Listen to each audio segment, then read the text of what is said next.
अस्सलाम वालेकुम रहमतुल्लाहि व बरकातहू। अच्छा, उसी कंटिन्यूटी में मैं बता रहा हूँ जिस बिल्डिंग का मैंने बताया था कि ये कॉन्फ्लिक्ट ऑफ इंटरेस्ट के तहत जो है डायरेक्टरान ने खुद ही उसके ऊपर रेजिडेंस अपनी बना ली थी।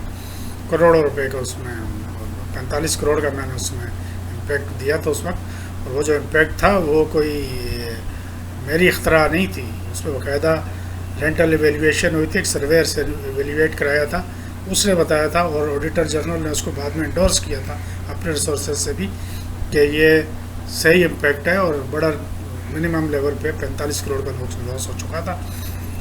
और उसको बोर्ड ने तो चूँकि वो जो इंक्वायरी थी उसको ड्रॉप किया था, लेकिन इस चीज़ को नहीं किया था कि वो अब उसको कमर्शियल यूज़ ना किया जाए, तो कमर्शियल यूज़ के लिए तो प्रोसीड कर दिया गया था।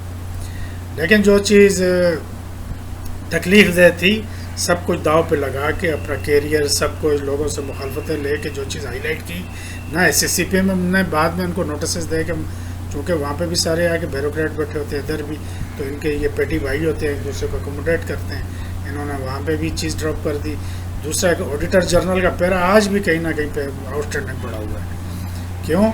ऑडिट के जो ऑफिसर आते हैं उनके अंदर कैपेसिटी इतनी नहीं होती, बाद में जितने आए वो आते ही पहले काम पे लगते हैं कि उनको गाड़ी दी जाए, उनको खाना दिया जाए, उनको आना जाना दिया जाए, और वो फाइनेंस के उस पे होते हैं डिस्पोजल पे, फाइनेंस वाले उनको अकोमोडेट करते हैं, कोई सही चीज़ रिपोर्ट नहीं कर पाते, अंड शंड चीज़ें बना के पैरे दे देते हैं, वो जो नीचे से ही ड्रॉप हो जाते हैं। दूसरा जो ऊपर जो बैठे होते हैं अल्लाह के फजल से, वो उनके पास टाइम ही नहीं होता कि वो चीज़ों का इन डेप्थ देखें। वो आखिरी पैरे पढ़ते हैं, आखिरी रिकमेंडेशन पढ़ते हैं, उसके ऊपर फैसला कर देते हैं। जो नीचे अंड शंड लगा हुआ है उस पर उनको कोई गर्ज नहीं होती, टाइम ही नहीं होता।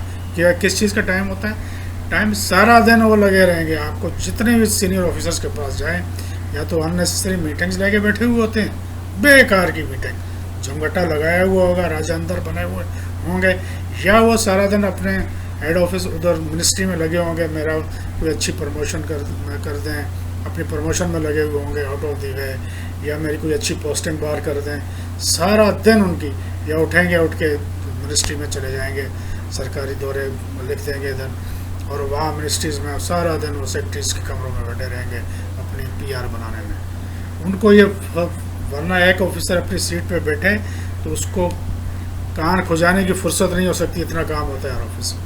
नहीं होना ही नहीं। मैं आज आपको मिसाल दे रहा हूँ, मैं रिटायर्ड ऑफिसर हूँ, मेरी एक डिफरेंस मेरे सेटलमेंट का है, वो अप्रूव हुए कोई 6 महीने हो गए हैं, लोगों को पेमेंटें भी हो गई हैं सब। कमीशन जो हैं अपना पेंशनर हैं, वो 8, 10, 15, 20 फाइलें हैं, वो डायरेक्टर के पास गई हुई हैं पिछले 2 हफ्ते से।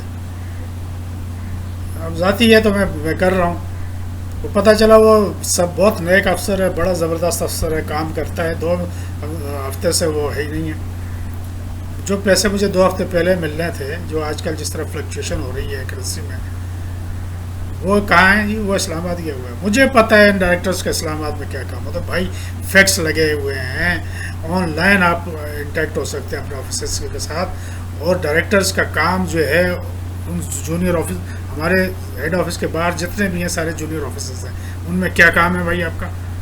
कोई काम है फ़ोन करो, उससे कह दो, फैक्स पे मंगा लो 2 मिनट में। नहीं उठना है, जाके मिनिस्ट्री में बैठना है वहाँ अपनी। मैंने कहा ना, यहाँ पोस्टिंग इनकी होती है कि लॉन्चिंग पैड के तौर पे, एक ट्रांजिशनल कैंप होता है इनका, वहाँ उनकी कोई इंक्वायरियाँ चल रही होती है, उनको कहा जाता है जी तू साइड पे लग, पीछे हम साफ़ कर देंगे, तू अपना जो मामला सीधा कर वहाँ बैठ के। अदारा की MC होती रहे, उसके बड़ा गर्क होता रहे, कोई मसला नहीं है। ये मैं अपनी ज़रा सी बात कर रहा हूँ। अदारे की कितनी फाइलें होती हैं, करोड़ों रुपए की इम्पेक्ट आए हुए होते हैं उसके ऊपर, नहीं कोई नहीं, साइड में पड़ी रहेगी। मेरा वो 10 से 12 लाख रुपए का डिफरेंस आना है मेरा, 6 महीने से इंतज़ार में बैठा हुआ। मैं जब कनाडा में था उस वक्त मेरा वो निकलना था, अभी तक नहीं। वो लास्ट पता किया है तो डायरेक्टर साहब के पास 2 हफ्ते से वो इस्लामाबाद गए हुए हैं।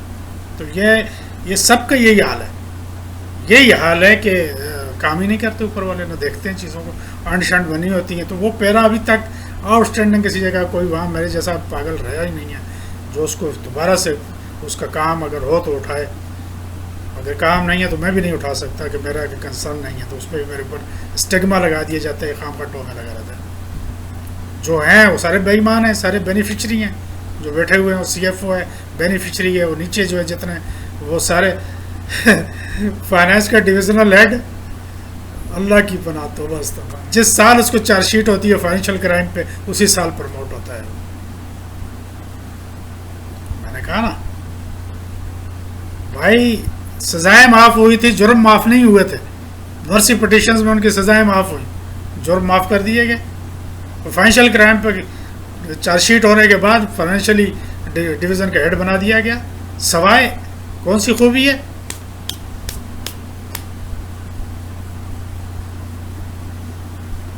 Incompetent, capacitated people, mentally retarded people और मॉरली करप्ट बता दिए गए। अब जनाब अली उस प्रॉपर्टी का दूसरा इशू में, अच्छा मैं लाहौर में मेरी पोस्टिंग थी, तो एक कर्नल साहब को जो है यहाँ जनरल मेजर कॉन्ट्रैक्ट पे अपॉइंट कर दिया गया। उन्हीं चेयरमैन साहब के दौर में जो पॉलिटिकली थे और ये अपॉइंट हो गए कॉन्ट्रैक्ट पे, जबकि रूल्स कॉरपोरेशन के भी और वैसे भी सुप्रीम कोर्ट के भी क्राइटेरिया के तहत किसी ऐसी पोस्ट पे जो कि प्रमोशन के लिए फिक्स हो, उस पर कोई अपॉइंटमेंट नहीं हो सकती। बड़ा मारकत वाला रिपोर्टेड बेटर है, ये रख दिए गए। वो भी चले, मेरा इशू नहीं था।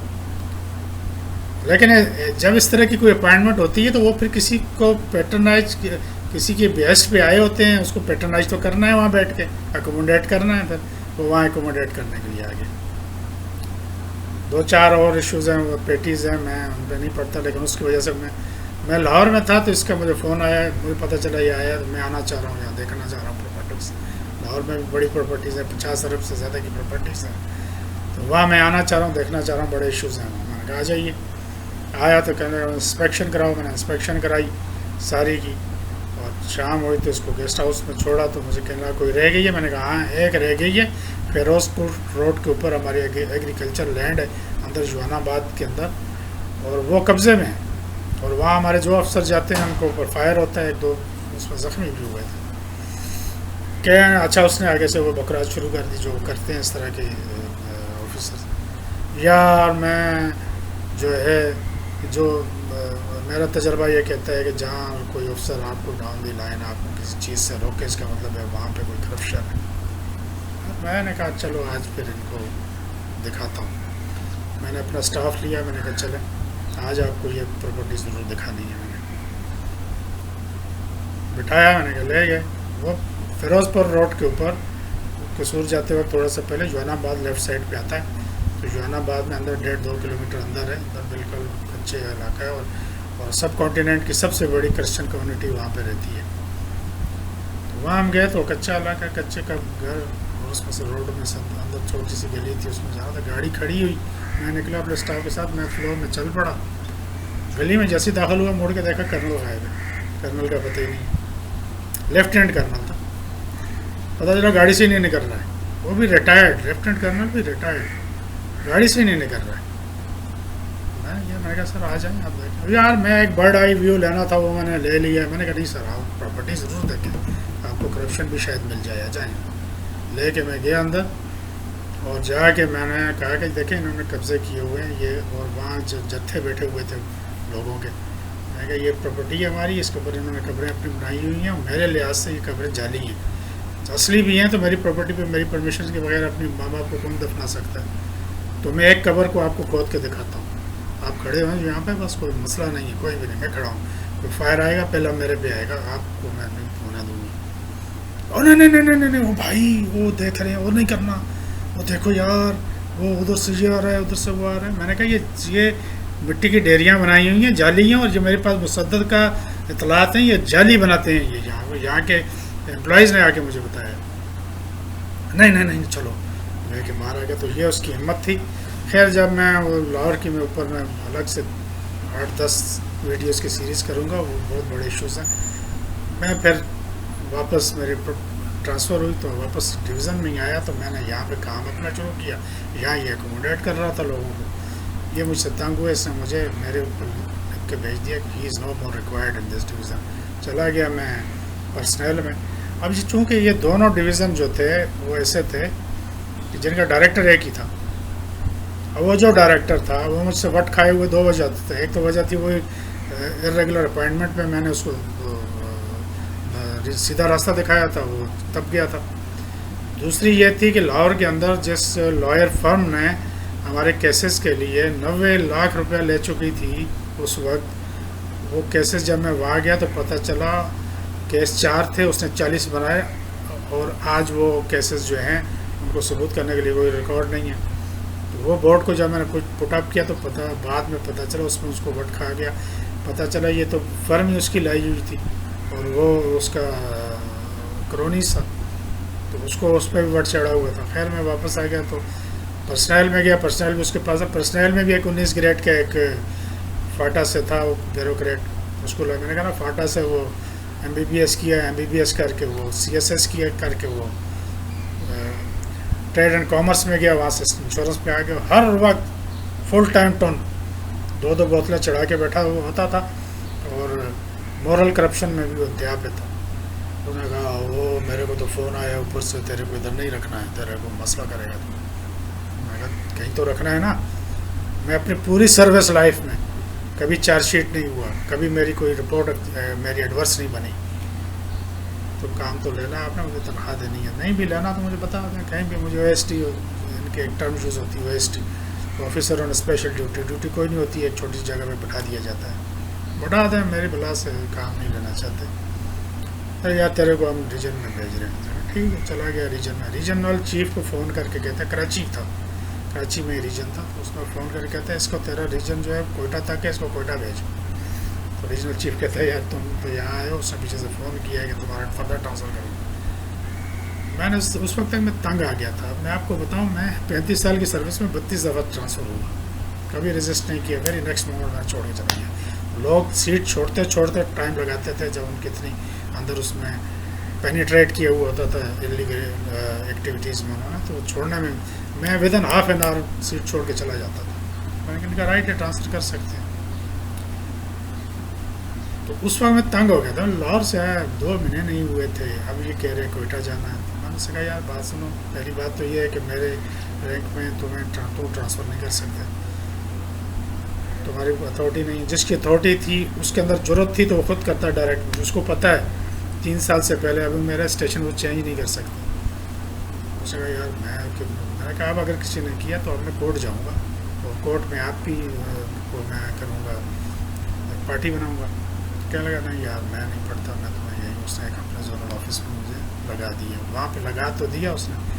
वो जो डिवीज़न था पीछे था डिवीज़न, वहाँ से अथॉरिटीज़ जो डेलीगेट करता था पार्टीज़ वगैरह में कमेटीज़ में, उसने बिल्कुल अपना हाथ मेरे से उठा लिया। उसने कहा पढ़ा रहे, हमने इससे काम नहीं लेना। मैंने कहा ना क्रोनीज और ये जो इनफॉर्मल ग्रुपिंग हैं ये मैं आपको बता रहा हूँ, मेरे ऊपर कोई चार्ज नहीं है। 35 साल सर्विस में इंसान हज़ारों फाइलों पे लिखता है करता है, कहीं तो गलती होती होगी। तो ये एक चार्ज नहीं था मेरे को, चार्जशीट नहीं थी, ना फाइनेंशियल क्राइम, ना एडमिनिस्ट्रेटिव क्राइम, ना मॉरल क्राइम। काम नहीं लेना था। 3 साल वहाँ बैठा रहा मैं, और मेरे से इमीडिएट जो जूनियर था वो 4 ग्रेड नीचे था मेरे। मैं चार्ज तो सारी चीज़ें देखता, कोई हु एंड क्राइम मचती थी तो मेरे पास आ जाते थे। तो वो बिल्डिंग पे आता हूँ दोबारा मैं। उस बिल्डिंग का ये तो आ गया, और कुछ नहीं हुआ, ना SCCP से कुछ हुआ, ना वो ऑडिटर जनरल का पैरा आज भी कहीं आउटस्टैंडिंग पड़ा हुआ होगा। तो लेकिन ये चीज़ रिकॉर्ड पे आ गई थी कि अब ये रेजिडेंशली यूज़ नहीं हो सकती अब फर्दर रिकॉर्ड पे आने के बाद। तो उन्होंने एक अखबार में दे के खाना पूरी करके एक पार्टी 11 लाख पर मंथ के ऊपर ले आए। कहाँ वो 3-3 हज़ार देते थे, कहाँ 11 लाख। लेकिन वहाँ भी इनकी ये कर्नल जनरल जो मिल के ना, इन्होंने जनरल तो कोई नहीं था वहाँ पे, ये कर्नल साहब लेफ्टिनेंट कर्नल।